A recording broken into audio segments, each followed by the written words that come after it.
You just realized your business needed to hire someone yesterday. How can you find amazing candidates fast? Easy. Just use Indeed. Stop struggling to get your job post seen on other job sites. With Indeed sponsored jobs, your post jumps to the top of the page for your relevant candidates, so you can reach the people you want faster. According to Indeed data, sponsored jobs posted directly on Indeed have 45% more applications than non-sponsored jobs. Don't wait any longer. Speed up your hiring right now with Indeed. And listeners of this show will get a $75 sponsored job credit to get your jobs more visibility at Indeed.com/kidsandfamily. Just go to Indeed.com/kidsandfamily right now and support our show by saying you heard about Indeed on this podcast. Terms and conditions apply. Hiring? Indeed is all you need. Are you ready to learn the 3 secrets to launching a successful podcast? Hi, I'm Bill, a recent client of the Podcast Mogul. If you've been thinking about starting a podcast but aren't sure where to begin, he's got you covered. He is hosting a free webinar where he will share the 3 secrets that can help you launch, grow, and monetize your podcast without any fancy equipment or technical headaches. Click the link in the show notes to save your spot now and let him help get your podcast off the ground. Hey entrepreneurs, it's your Podcast Mogul Phil Better here. I am excited for this episode as I know you are. Before we jump into this episode, I'm going to ask you if you are also a podcaster and you're looking to grow your podcast or monetize your podcast, make sure you stay till the end of the episode. I have a special deal for you, or a special offer, if you will. But ladies and gentlemen, without further ado, let's jump into the episode.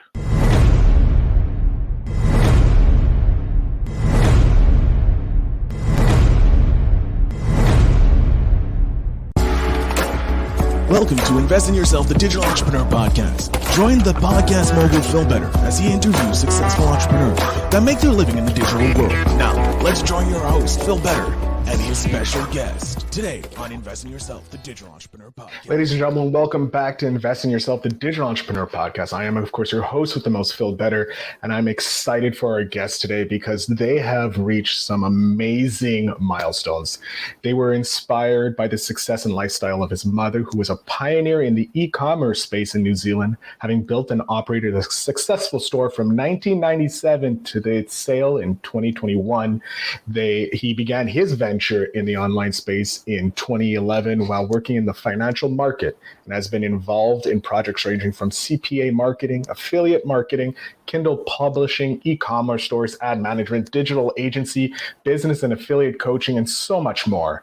And after he left the workforce in 2017 to pursue his ad agency, he later pivoted to something of a passion, affiliate marketing. He then won the Clickfunnels 2 Comma Club Award in 2021 for generating over $1 million through a single sales funnel with over 900, he just updated me, 900 students to date. Our guest now enjoys his private coaching with his Ultimate Marketing Mastermind coaching program. Please welcome Jamie Gardiner to the show. Jamie, thank you so much for being here. What an introduction. My goodness. If I didn't have an ego before, I certainly do now when you say it like that. That is incredible. Thanks so much for having me. I appreciate it. The thanks and the appreciation is on my side, Jamie, because when I saw you come into the schedule, I was like, oh my God, we have a ClickFunnel. I've been wanting to get someone inside the ClickFunnel family on the show. So I'm happy that we got a 2 Comma Award winner on the show to talk about how you did it with affiliate marketing and all that fun stuff. So please, the pleasure is all mine having you on the show. Thank you very much. I appreciate it. What an incredible welcome. It's interesting when you paint that picture of it's just been a journey, been a real journey. And I forgot that I'd actually put that out there and mention that type of stuff. So yeah, it's kind of humbling when you hear someone else say it. I hate talking about myself. So when I hear someone says, "Oh, he's an award winner or this and that," I'm like, "No, stop." And plus, I'm Canadian, so it's like ingrained in me to be humble. But Jamie, I want to go back to your start. Like you said, you were inspired by your mom, who pretty much probably pioneered the game of online stores in '97 when no one was doing anything online. What made you decide to transition into the online space? Was there a moment in 2011? Yeah, there was. Yeah. So, how long have we got? So it said this was 30 minutes. I hopefully don't ramble. If this takes the whole 30 minutes, I think it's going to be more than worthwhile for my audience. Awesome. So, yeah, basically, in 2011, I used to work for a company that was specializing in derivatives products. So, it's a product called Contracts for Difference. So, think like futures, options, things like that. And so, it was an incredibly stressful time. I started on the 16th of September 2008 for that company. And the reason I remember that is because Lehman Brothers, the big investment bank, collapsed the day prior. And so I walk into the scene and it is just absolute chaos, and there's yelling and screaming and angry people, and like it was just mental. And so I was like, cool, I feel like home. This is amazing. And so, but of course, 3 years of going through the most tumultuous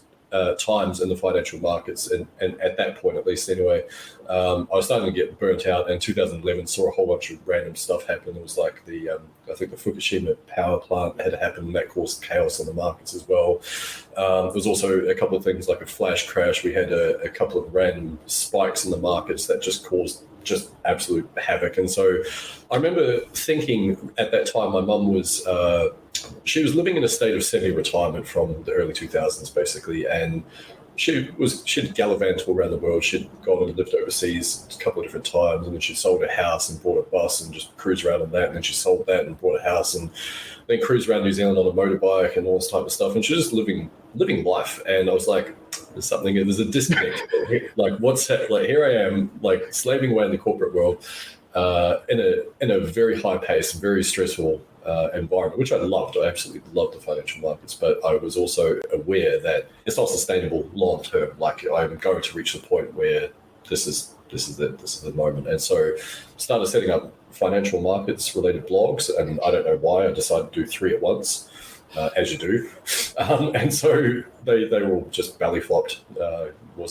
Didn't really go anywhere. I think I've still got the domains for one of them at least anyway. And just completely crashed at that. Really just was trying to skip the queue. I really wanted just the money now. I wasn't willing to address my mindset, my relationship with money, and all this type of stuff. And it was a pretty tough ride for the first few years. But I was inspired by her and inspired by the financial markets, basically, and my position in the market at that time. And so I was like, I am going to make this online stuff happen no matter what. And so in 2011, you started those 3 blogs. They were probably maybe considered your first failure, and entrepreneurs have thousands of failures in their wake as they move. When did you realize you had to correct some things? Like you mentioned your mindset around money. When did you realize, okay, I have to start investing in myself to become the success that I want to be? Yeah, good question. It took a very long time. I'm probably,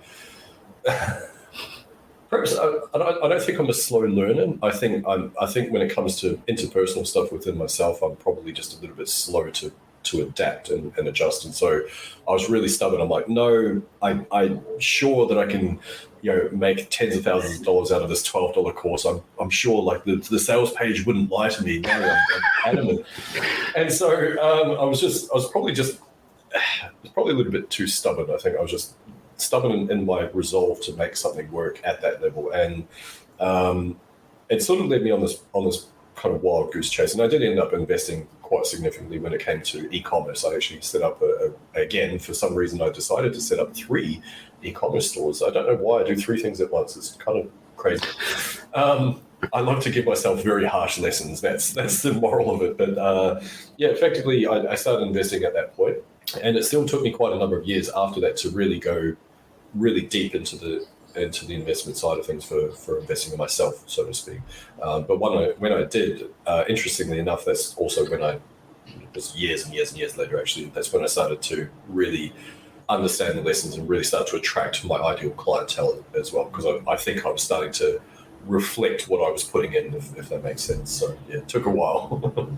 No, I like how you said you were reflecting what was inside out. If you were unsuccessful, you're not going to bring in the success that you want. Yeah. And the minute you start changing that, like you said, you started bringing in your ideal client. When did you decide did you always do affiliate marketing? So I'm like jumping around here, but did you always start with affiliate marketing with the blogs and the e-commerce store, or was this something that you're like, oh, this is something that you built later? I sort of just tried a bunch of stuff, and like the sort of spiel that I gave you kind of like just scratches the surface of the amount of stuff that I had tried over the years, and like it was just insane. Just now that I look at it, and I've actually forgotten so much of it as well, but it kind of went from blogging to CPA marketing, which is cost per acquisition, slightly different model. Put a ton of ad spend. I started running ads across pretty much every network I could find, which then led me into, oh, well, hang on, my mother is an e-commerce like pioneer in New Zealand. Maybe I should just do that e-commerce stuff. And so hence why I started doing that, got into drop shipping, started running ads on Facebook for drop shipping. I have no interest in jewelry, but I was like, oh, jewelry seems like a good thing. I should just do that. So I started doing that, and then I had a generalist store, and then I tried another kind of like eBay arbitrage type thing. And that was in 2015. And at that time, I also, unfortunately, was in and out of work for about 2 years. Actually, it was such a weird time in my life. And that, unfortunately, with some really, really bad investments, some very, very poor personal choices, and a whole bunch of other factors, living beyond my means, I ended up declaring bankruptcy in 2015. Actually, 3 days away from now, but 8 years ago. So that's kind of crazy. It was May 8th, 2015. So which was crazy. It was a crazy, crazy time. But one of the best things that's ever happened to me, strangely enough. So. Anyway, sorry, I forgot what your question was. No, it's fine. Way off topic. It's fine. I was just wondering, like, when did you decide to jump in hardcore, like 100%, when you realized affiliate marketing was the vehicle for you? Right. Yeah. It had always been a vehicle all along. I think I was dabbling a whole bunch of stuff, and then it wasn't until I managed to quit work 2017. I got my one and only client at that stage that I was running ads for. They paid me $1,000 a month. So I got from a pretty decent salary at that point, 6 figures, to like, a slight reduction, shall we say. And just a little. and through like a series of going broke and having a little bit of cash and going broke, and then living off my wife's salary. And she just kind of looked after me for years, to be honest. And then 2019, basically the catalyst was I actually started to get some traction in 2018. I was white labeling my ad expertise for another agency here in Australia. And basically they had a bunch of projects on. So December 2018, working huge days, 12, 15-hour days. And I'm like, great, I'm billing, these are hours that I'm billing. This is great. Oh my God, it's going to be a great Christmas. And then they didn't pay their invoice. And basically they're pretty good. They ended up coming clean eventually and did pay everything. So kudos to them. And they did communicate as well. And I was very thankful. They said, listen, here's what's happened. Basically, we owe Google $250K, and it's going to be a lean Christmas for us as well. I'm like, wow, okay. That sucks, but whatever. And it also coincided with them bringing all their marketing in-house, and so they no more contractors. I was like, okay, well, that's just business. No, I can't take that personally. But it did highlight the vulnerability of that style of model, which was a service-based business of that nature, where I was just exchanging time for money. I'd given myself another job, and I was like, okay, what can I do? I'm going to go hard out as hard as I possibly can go on affiliate marketing, and just use the knowledge and the skills and the years and years and years and years and years of doing stuff to just make a go of it. And I did. I pivoted again and found myself broke again. Sucker for punishment or something. So yeah, that was at 2019. That was a catalyst. So 2019, you jump hardcore into affiliate marketing. It's your vehicle. When did you hit with your one funnel, the become the 2 Club winner? Like, yeah. So 2019 was a really hard year. I ended up struggling my way through it, and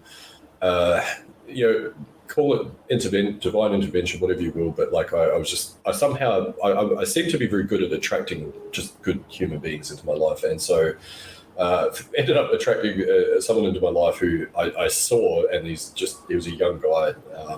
And I was like, he can't even shave as a kid. He's just like, he's fresh out of high school, it seems, and he's out there just out of nowhere demolishing it in the affiliate marketing space. I'm like, in my realm at least anyway. And I'm like, who is this guy? He's from Queensland, and his name's Jacob Karras. He's now my very, very, very, very good friend and mentor. And so he took pity on me, and he sort of like, we ended up, exchanging a few words, and I ended up catching up with him when he was in Melbourne one time, and we got along. And he basically just dropped me a note one time, and he's like, hey, I've got this idea, and this is kind of what I think the gap is in affiliate marketing. And so he helped me out with a few things, and he sort of became officially my mentor. And then very shortly thereafter, it was like literally 7 days after me struggling, like down to my last $84 in my account type stuff, I had my first $1,000 day after following his advice. And the advice, it's nothing like crazy. I mean, he's a genius, but it wasn't crazy genius advice. It was literally just simplify what you're doing, get rid of the low ticket stuff, because I was trying to sell $10 courses and random stuff like that. He's like, well, how many of those do you need to make 10K per month? I'm like, I hadn't thought about that. and ironically, because I come from finance, I'm like, I should know, some mathematics behind this, right? But I didn't even think of that. And that came back to all sorts of things about self-worth and not feeling worthy enough to sell high ticket, all that type of stuff, which is, again, stupid, because I had sold literally at this point millions and millions of dollars worth of all sorts of stuff in my corporate career prior to that. And so then, basically simplify, get rid of that stuff. Everything seems to be working in your group, so don't worry about all these other 900 different traffic sources that you're trying, and then just do that. And I'm like, okay, fine. And so bang, literally 7 days later, book a call, get someone on the call, introduce them to the high ticket offer, made a sale, oh my God, this is amazing. And, tears of joy, all that kind of stuff. And then, that was it. That was a catalyst. And then literally that moment, that first big high ticket sale, which is probably not big now that I look at it, but $1,000 to me was a ton of cash. It's about 1,344 Australian, roughly. I wasn't counting or anything. You were like, 1, 2, okay, good. Yeah. And 16 cents, if I remember correctly. But yeah, that was a catalyst. It was just it unlocked a secret level of my brain. And it was almost like all these years of struggling and bankruptcy and being broke and feeling inferior and depression and suicidal tendency, all this kind of crazy stuff. It was it was all for a reason. It all makes sense. All this knowledge it just somehow assimilated in my mind. I'm like, I get it now. Samsonite, I was way off. Why was I looking over here the whole time? So yeah, and that was it. And then literally, so I partnered with him and our other friend, Chris Donnelly. And so there was 3 of us. And then basically we took on some beta students. We were selling. So I went from being an affiliate at that point to then being an affiliate for my own coaching program, which was kind of cool. And we sold some beta spots for that. And I think it was $1,000 or $1,500 or something like that. And it was it's called the Super Affiliate Accelerator. And basically we built that, and Jacob built that, and Chris and I sort of held on for dear life, because he's a very focused individual. And and then literally 14 months later, all of a sudden we kind of looked at the stats. We're like, just hit $1 million. We've done it. We've gone past $1 million. Wow, what the hell? And so submitted that to Clickfunnels. They said awesome. That was in February 2021. It took us maybe another 8 or 9 months beyond that to then actually submit get the awards and stuff like that, because we needed to fill in paperwork and all sorts of things. So, but what a wild ride! Absolutely crazy. So, man, crazy memories. No, I can only imagine when you realized that it was we hit $1 million. That moment must have been solidified in your memories, that your first day selling $1,000, right? That's a huge thing. Like you said, it changed the way you look at everything. Then you realize that you sold $1 million. You went from a $1,000 day to, we've just generated in 18 months $1 million. Yeah. If you had a memory from your time doing this whole thing, teaching people, doing the affiliate marketing, that cemented why you did it, to get that freedom to pretty much be like your mom, have that freedom that your mom had, for your students. Do you have a memory that you can share with us? Of like a driving force to? Well, yeah. So helping a client maybe have that $1,000 day moment, like realize like, oh my God, this is how I do it. This is like realize like they're reaching their goals. Yeah. Oh man, there's so many. Like I could probably talk about this for quite a while actually, but I'll start with myself because I'm a narcissistic. And it's all about me, right? This whole show is about you, so it's fine. Be a narcissist. Yeah. I know. He says as his head starts to swell too big for his headphones. Look. So my initial my why has actually it's evolved somewhat, right? So initially it was like, I need to free myself from this. I need to do this, and I had a very strong driving force, and I think anyone that's done anything in life, I think there is a very strong driving force behind them, and it's often attached to, not always, but often attached to some very deep-seated insecurities as well. And so for me, I won't go into the whole thing. I'm still trying to work it out. I've got my own mental stuff to deal with, but it was kind of like just acceptance from parents, all that quite stereotypical stuff, which was really interesting because I've got an incredible relationship with both mum and dad. But that is one of the things that I've sort of had to explore as well, is where that came from.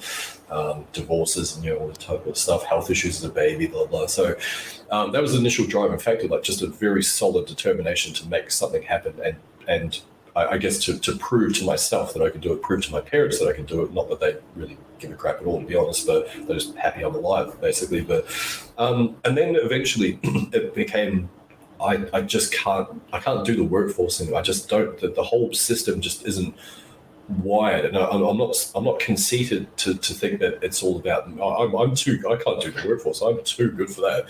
It's nothing like that. It's actually the opposite, which was the fight of being in sales and knowing that you have literally brought in millions and millions of dollars of revenue to various companies, and then you're scrounging at the end of the month, end of the quarter, for like these scraps, like, oh yeah, but the budget, like your target was 10 million and you got 9,800,000, and so you've missed your budget and you don't get a commission. Like, whoa, hang on a minute, like, whoa.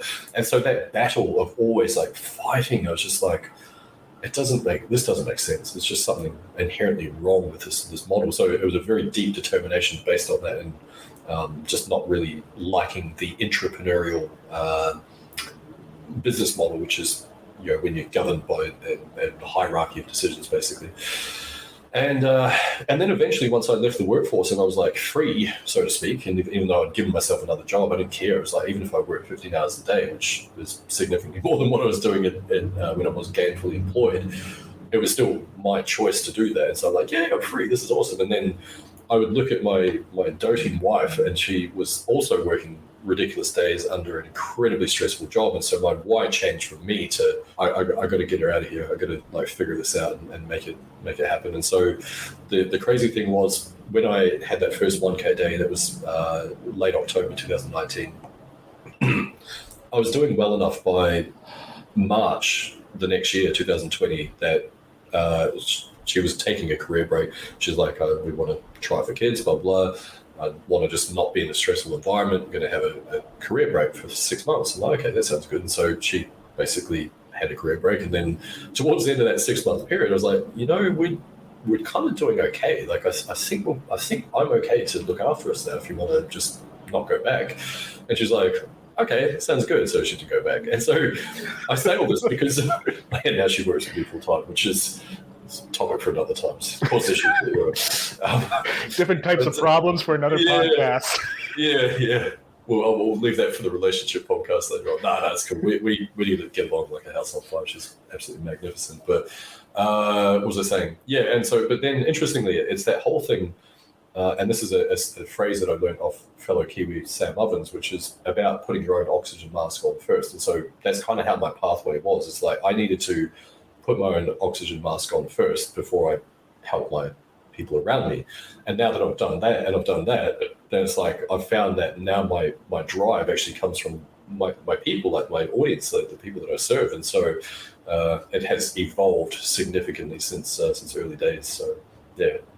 Oh, I like that evolution and that quote, like put your own oxygen mask on first, then you can start helping other people, which I think a lot of entrepreneurs have that drive in them. They're like they need to help themselves before they help other people because they need to figure it out themselves. Or, like if you don't know what you're doing, you can't help someone else with not knowing. So I love that. If you could give a tip in the affiliate marketing space, because it is, we see so many gurus sell it online saying, oh, you can make passive income with affiliate marketing. Is affiliate marketing really that passive? Hang on, let me get the worm can and just. Oh, wow. Okay. So far out.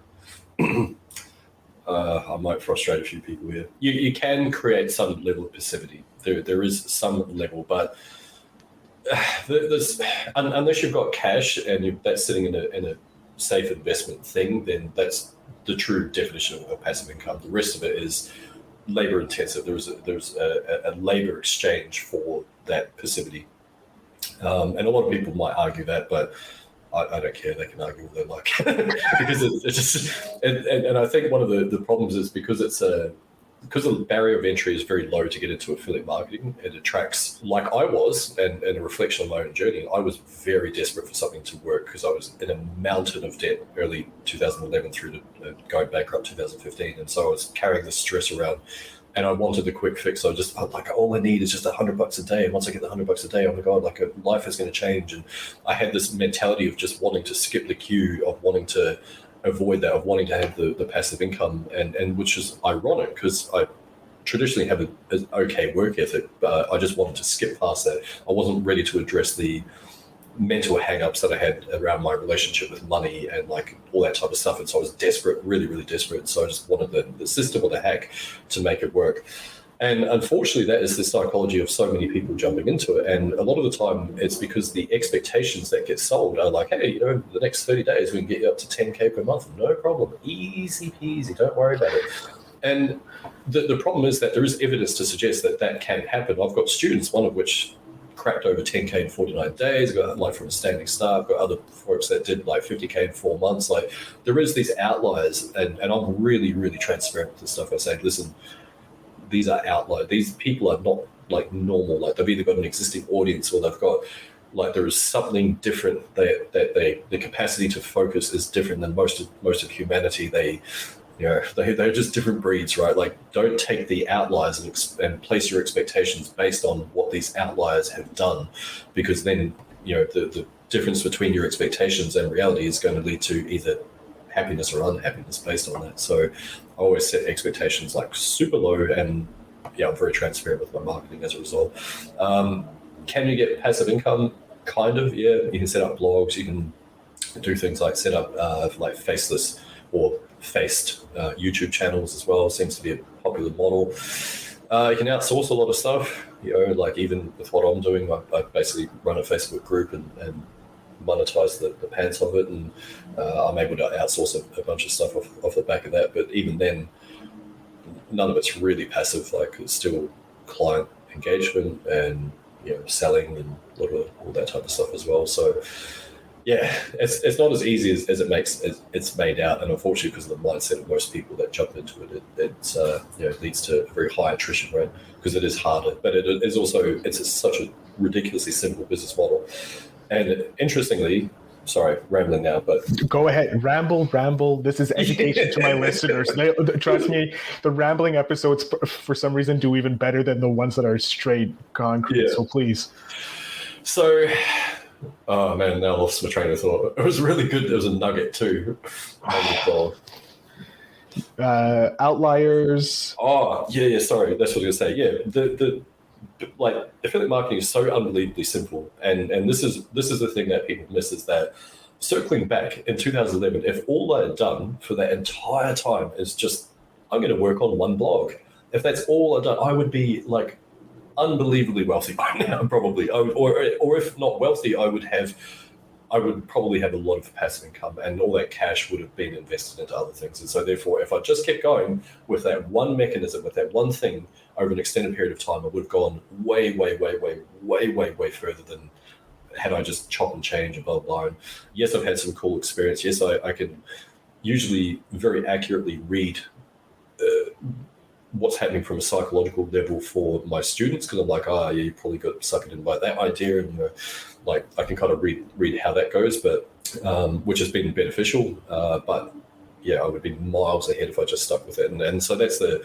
sort of the lesson and sort of the advice I'd give to anyone that is tuning in is, pick one traffic source. That's all you need to start with. One traffic source, one offer, right? Don't make it super complex, and one method to convert folks into customers. And if you focus on that and you do it over an extended period of time, good things will happen. Great advice from someone who's a 2 club winner with Clickfunnels, which is already doing amazing things. I'm a very big proponent of Clickfunnels. I love what Russell Brunson is doing, and he's one of the top 10 guests that I want to have on because he's changing the world for digital entrepreneurs. So I'm looking forward to one day having that opportunity to have him on the podcast.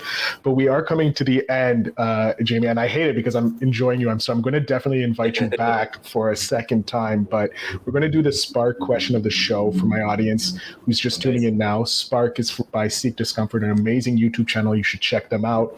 But is there a habit or belief that took you a long time to unlearn? I think you may have touched on this a little earlier, but... to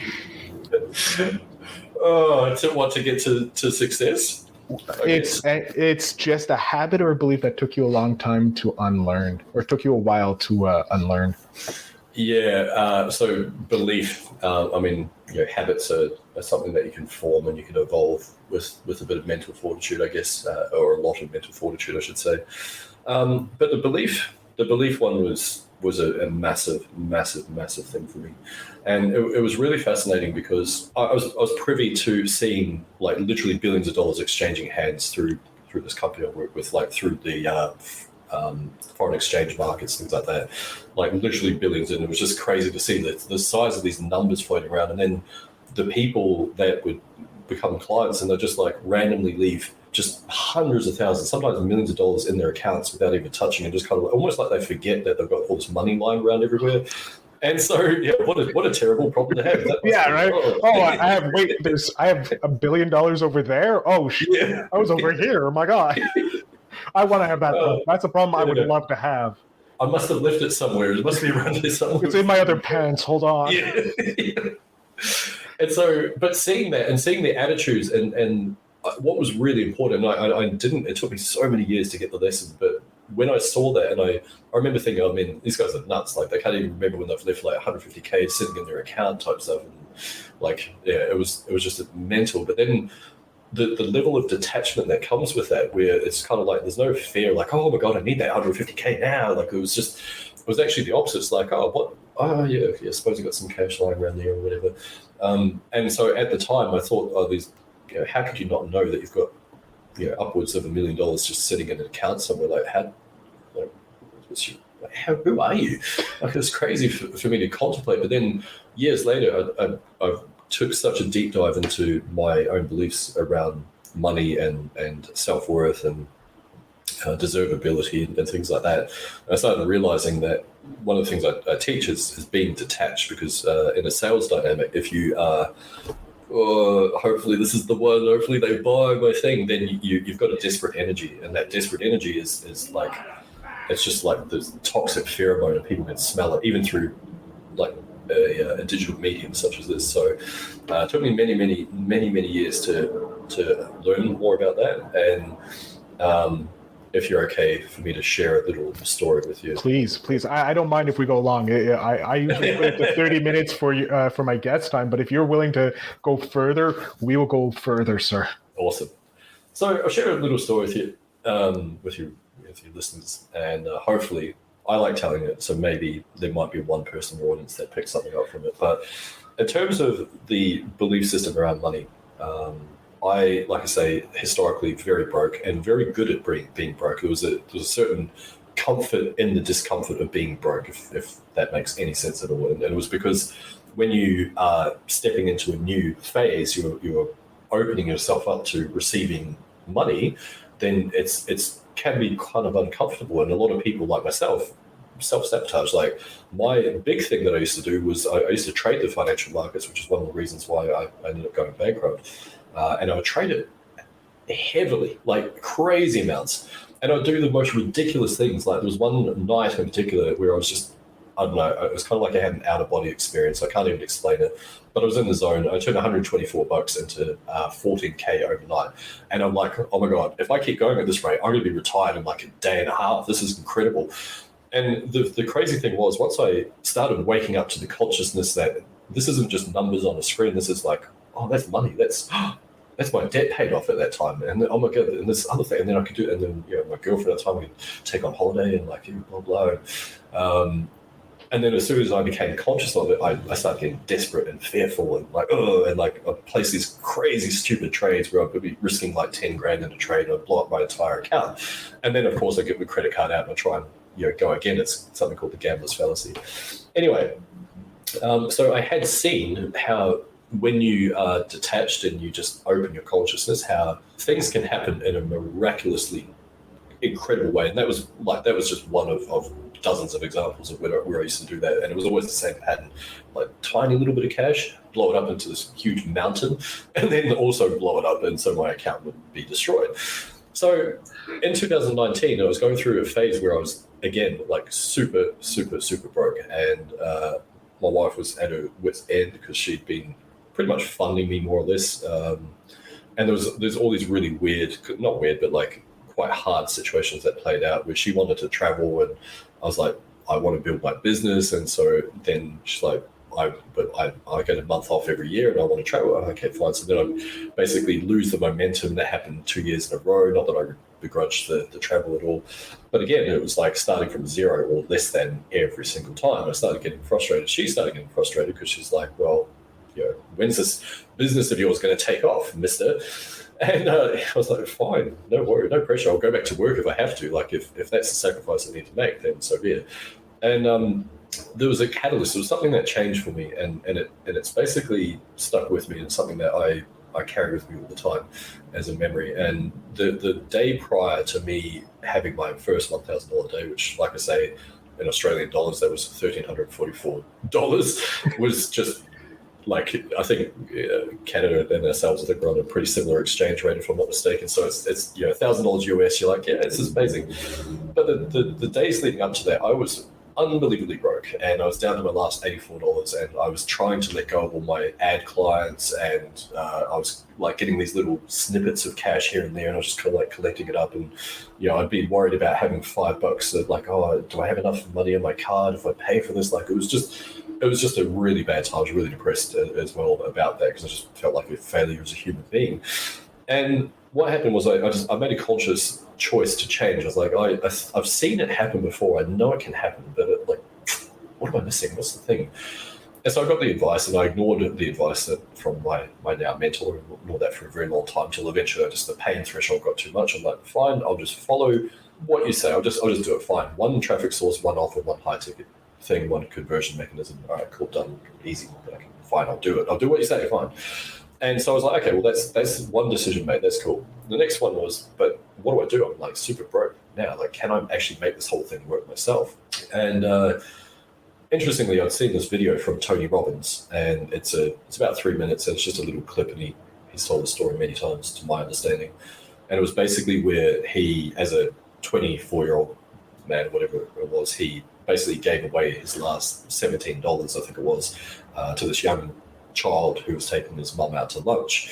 And it was all the money he had in the world, and rent was due like 3 days later and all this type of stuff. And he just, the way he expressed it, he said, I just floated home because I'd just done something that was beyond myself. It wasn't just me going, oh, I need money. It was like something that giving and the act of giving in that moment was something so beautiful for him. I thought, oh, yeah, I think I've done that type of stuff before as well. It's kind of cool. And so I was doing that. I was doing some neuro-linguistic programming because I realized that there had been times in my life where I had done this ridiculous thing. I had attracted stupid amounts of money in a very short space of time, and done so with relative ease as well. And so I could tap back into that. I was like, okay, well, it's just is a feeling. It was something that was happening. So can I tap back into that? So I did some neuro-linguistic programming and had anchor points to different things. And so was doing those two things. And I basically thought, how can I replicate what Tony was doing? And so I took my wife out to lunch and on a Sunday afternoon. And like I say, I had $84 in my account. And I stress this because normally if I would go out, it would be like, oh, I need to check my phone. Is there an automatic debit that I've forgotten? Is there some sort of freaky bill that I didn't know was there? Like, can I face the humiliation of going up to the counter and paying only to find that my card gets declined and I don't have enough money? And so normally there's just like this panic around that the whole time. And this time was different. I was just like, no, we're going to go out, we're going to have a great day and just enjoy ourselves. And we did.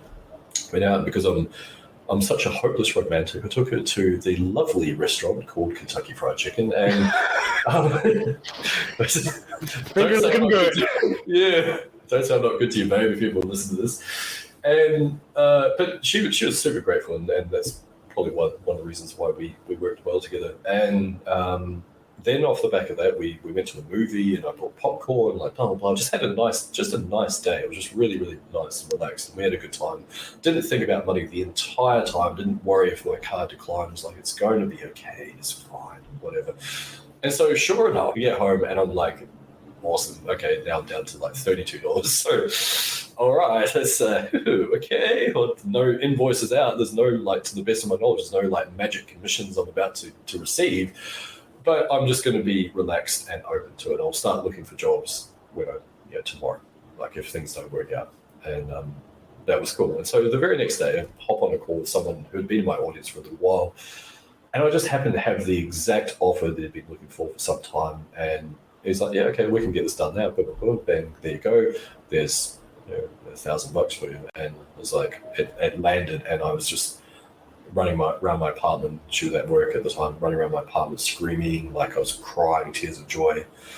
And I've never felt that rich in my entire life. Like, it was just absolutely amazing feeling. And so I tell you this story because the lesson in it is basically things can happen and change literally straight away. Like, they can just change overnight if you open yourself and allow that to happen. And when you release the fear of not having stuff and you're grateful for what you do have, some incredible things can happen really, really quickly. So I like that lesson. It's something that I remind myself of. If I ever feel some sort of like restriction in the flow of abundance, I always think back to that.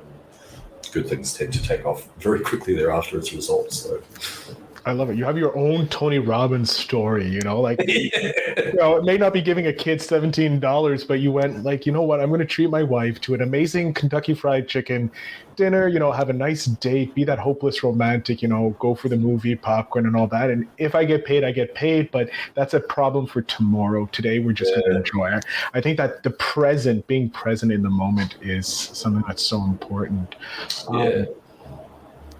Jamie, I can't thank you enough for being here. I'm going to jump off stage. Please let my audience know where they can follow you, maybe be mentored by you, whatever it is. The floor, sir, is yours. Thank you so much. Guys, I really have really enjoyed this. It's been absolutely incredible. And Phil, thank you so much for your time. And thank you very much for having me on here. If anyone is interested, what I specialize in is monetizing Facebook groups and specifically building a personal brand. Now, as ironic as this may sound, I have a very simple system that actually starts off without funnels. So if you're interested in learning more about how I've been able to help over 900 students absolutely crush it with high-ticket affiliate marketing and acquiring coaching clients, things like that, through this very simple community conversion mechanism, feel free to check out ultimatemarketingmastermind.com. There's a free case study there. And if you're interested in looking at seeing whether this might be applicable for your specific situation, there's an option to book a call with myself. Now, what I'd like to really stress is, yes, I've sold millions of dollars worth of stuff, but I can absolutely categorically assure you this is a no pressure, no stress, no manipulative sales tactics. It's literally just seeing whether what I have is appropriate for your situation. And in many cases, sadly, it isn't. And I will be quite gladly able to tell you that, or at least point you in the right direction if it's not a good fit. So once again, that is ultimatemarketingmastermind.com. Feel free to check out the free case study there. Cheers. Awesome. Jamie, thank you again for coming on, sharing your story, sharing that Tony Robbins version, your own Tony Robbins version. It's now the Jamie story. That's what I'm calling it. I can't thank you enough for being here. So again, thank you so much for spending some time with us. My pleasure. This has been really, really fun. Thanks so much for your time as well, Phil. You are very, very welcome. To my audience, as you know, in the show notes down below, you'll find all the links to connect with Jamie. And I'm going to try my best to get that Tony Robbins story in there, but I think I'm just going to use your story from now on because I think it's a better story. But yeah, check out the show notes down below and remember to always invest in yourself.